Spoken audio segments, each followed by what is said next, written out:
এখন কিন্তু বাজারে কড়াইশুঁটি ভরপুর এবং ভীষণ সস্তাও। তাই এই বছরে শেষবারের মতো কড়াইশুঁটির কচুরি হয়ে যাক। কিন্তু এদিকে পুর ভরো রে, পুর তৈরি করো, তারপর আটা মাখো, তারপর ওর মধ্যে পুর বেড়ে বেলো, অত ঝামেলা বাবু পোষায় না। সেই জন্য চটজলদি একটি ফাঁকিবাজি কড়াইশুঁটির কচুরি নিয়ে আপনাদের সামনে একদম হাজির হলাম। এটি কিন্তু ঝটপট এর মধ্যেই বানিয়ে নিতে হবে। কিছুই না, ফ্রেশ কিছুটা কড়াইশুঁটি নিয়েছি, আর তার সাথে নিয়েছি একটু আদা, একটা কাঁচা লঙ্কা, একদম ফ্রেশ ধনেপাতা, দেখেই বুঝতে পারছেন কতটা টাটকা। তারপর একটি গ্রাইন্ডারে সমস্ত উপকরণগুলোকে ঢেলে নিয়েছি। আর অ্যাড করার মধ্যে যেখানে আমি একটু অ্যাড করেছি হাফ চামচ মতো একটু হিং। দেখুন, একটু হিং দিলে কিন্তু খেতে ভীষণ সুন্দর লাগে। আমরা পুর করার সময় কিন্তু একটু হিং, কালো জিরে ফোড়নে দিয়ে থাকি। দেখুন, স্মুথ পেস্ট একদম রেডি। অন্য একটি বড় পাত্রে 2 বাটি আটা সমপরিমাণ, একবার যে বাটিটা নিয়েছি সেই সমপরিমাণ আটা, আর ঠিক তার একটু কম ময়দা, মানে 2 বাটি আটা 1 বাটি ময়দা, পরিমাণ মতো লবণ, চিনি, আর অল্প একটু কালো জিরে, আর ময়ান হিসাবে এখানে কিন্তু সাদা তেলই ব্যবহার করতে হবে, ঘি ব্যবহার করলে ভালো লাগবে না।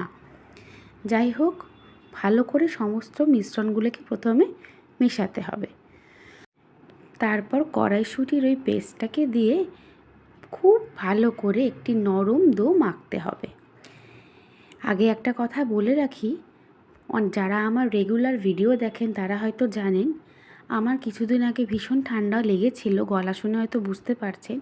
তো এখনও পুরোপুরিভাবে নির্মূল হয়নি, প্রচণ্ড কাশি রয়েছে, সেই কারণে গলার এইরকম অবস্থা। শুনতে একটু কষ্ট হলেও মার্জনা করবেন। দেখুন, কথা বলতে বলতে কিন্তু আমাদের এই কড়াইশুঁটির কচুরি ডো একদম রেডি। ঠিক রেস্টে দেওয়ার 5 মিনিট আগে অল্প একটু সাদা তেল 1 চামচ মতো দিয়ে 15-20 মিনিটের জন্য রেস্টে রেখে দিয়েছি। তারপর খুবই সহজ, ছোট ছোট আকারে, লুচির আকারে, যেরকম আমরা সাধারণত লুচি লেচি কেটে থাকি ঠিক সেইভাবে করে নিয়েছি।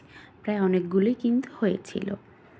2 কাপ আটা আর 1 কাপ ময়দা দিয়ে, তারপর অল্প অল্প করে সাদা তেল দিয়ে যেরকম আমরা লুচি বেলে থাকি ঠিক সেইভাবে বেলে নিয়েছি।